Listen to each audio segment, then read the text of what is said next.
Nargis, welcome to India today. How are you? I'm doing good. How have you been? Very good. Nargis, tell me something. Now that you have, of course, once Christmas gets over, 2024 is all set ahead of all of us. We're all making our resolutions. We're all planning stuff for us.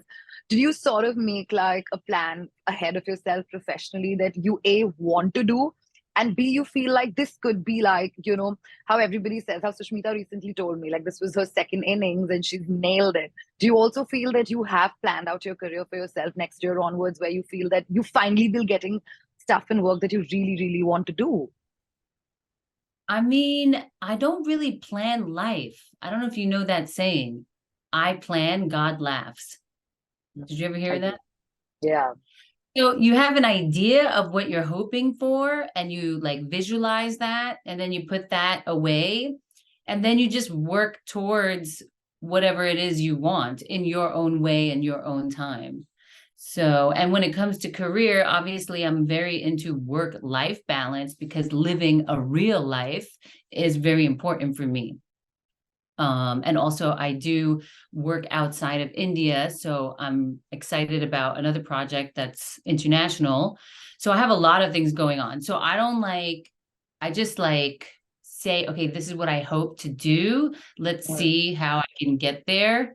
And then I just, I just do it. I don't know. I don't like, I'm not one of those people like, oh, this year I'm going to do this, this, and this, and I'm going to do this, and I'm going to go on a diet, and I don't do that because I feel like then if you fail, and most people do, there's so many people with like New Year's resolutions from 2020 or 2019 that they're like, okay, now 2024, I'm gonna, do that 2020 resolution.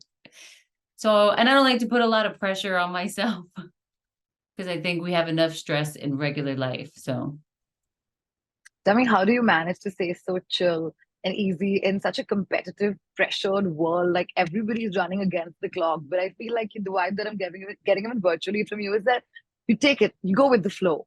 How do you sort of because keep I that think check? people don't realize what's really important. And I think they get caught up in a rat race and they forget the what true luxury really is, which is nature, trees, simplicity, loving your neighbor, spending time with the people that you love. Because life passes by you really fast. And the next thing you know, you wake up and you're like, whatever age, and yes, you've accomplished a lot, you made a lot of money, but are you really happy?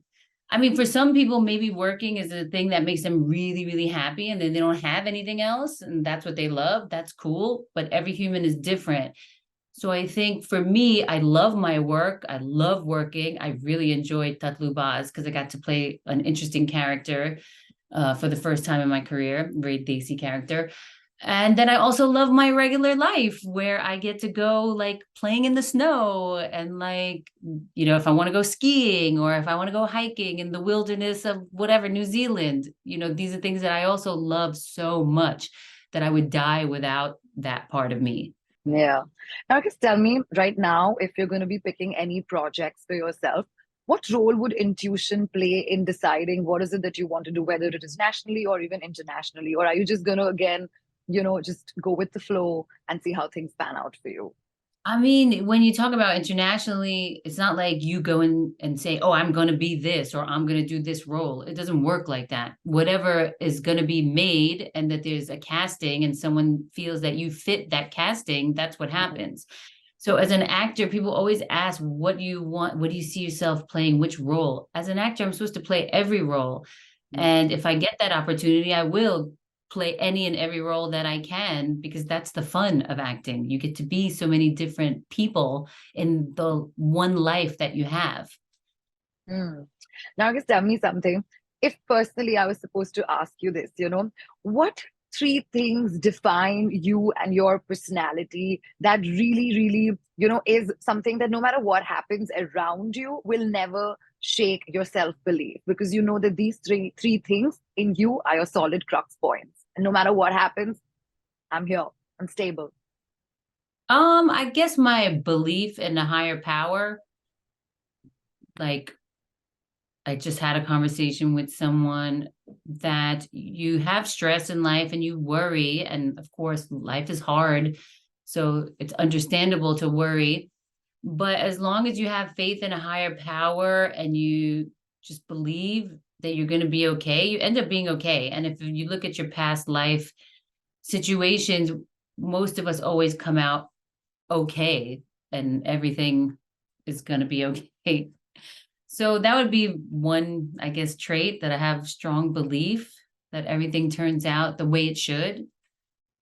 And I guess being very independent, growing up very independent and not really having anyone to rely on, gave me a resilience, knowing that no matter what happens in the world, that I will be able to find my way. So I don't know what that's called. I guess the resilience and the independence inside of me.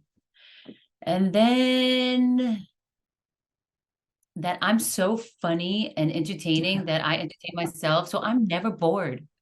I swear, I laugh at my own jokes. Oh my So God, those are love it.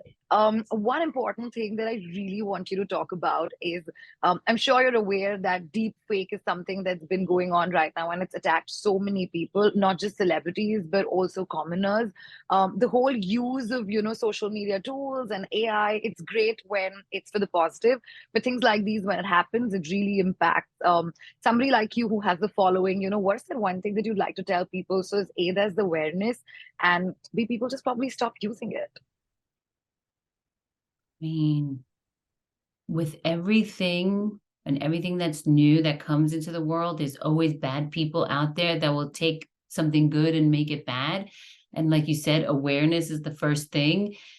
And just being, I guess, more careful. I mean, I don't know. Like everyone's so into social media and just internet and stuff. And don't get me wrong, I love the internet because I read about a lot of things online, it has a lot of information instead of going to the library. But the other parts I try to stay away from. So I really, everybody needs to know when there's something new, bad stuff also comes with the good. So I think just awareness is the most important thing. Thank you Yeah. so much, Nargis. You look lovely. It's always great talking to you.